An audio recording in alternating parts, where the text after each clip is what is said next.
Leikurinn komin að stað hér á Kaplakrikavelli. FH-K oft kallað Guðmann Þórisson slagurinn.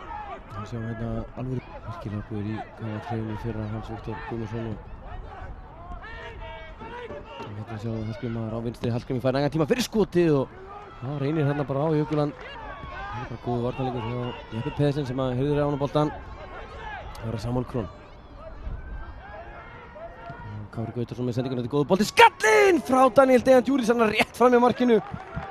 Og gerði hárrétt hana Daniel að taka skall. Kára ætlar að fleita þessu, hann gerir svo vel ofta á fjársvæðið og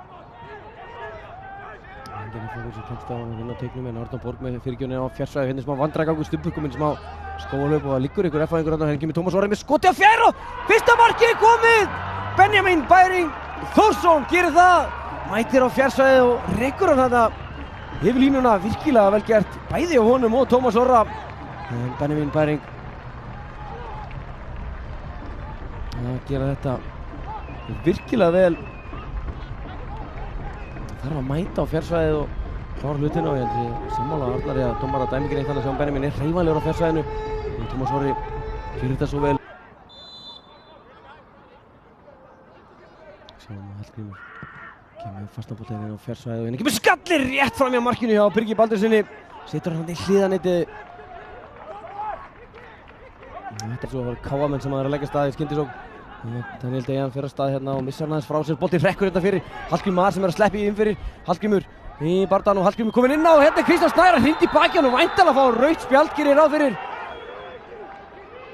Kristján Snær Frostason, Tómas Orri er að taka hans í hann á gulu, þarf að fara að valda og Kristján Snær sendur í sturtu og ég held að það sé aukaspyrna niðurstaðan þegar uppbótartíminn er sinna á.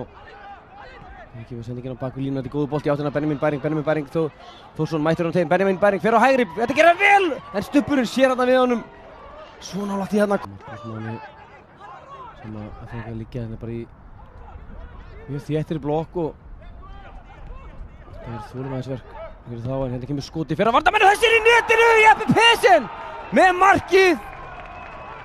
FH 1 K1, Jeppe Pedersen situr hann aðeins í varnarmann og boltinn svífur yfir Jökul Andersson í markinu.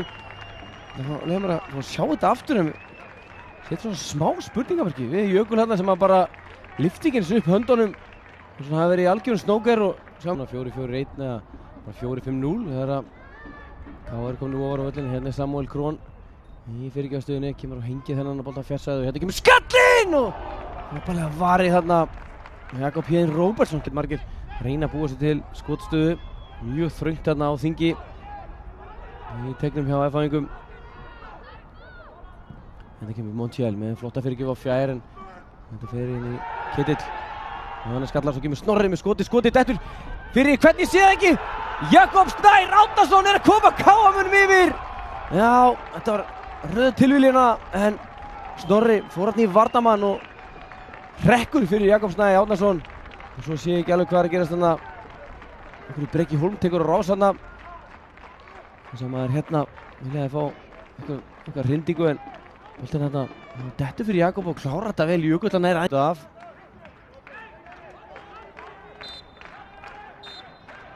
Það held ég að flautar Arnar Þór Stefánsson til loka þessa leiksíðar á milli FH og K í 7. umferðinni á Kaplakrikavelli og það eru K-menn, norðamenn það voru marki undir í hálfleik en náðu að snúa sig við manni fleiri í síðari hálfleik eftir að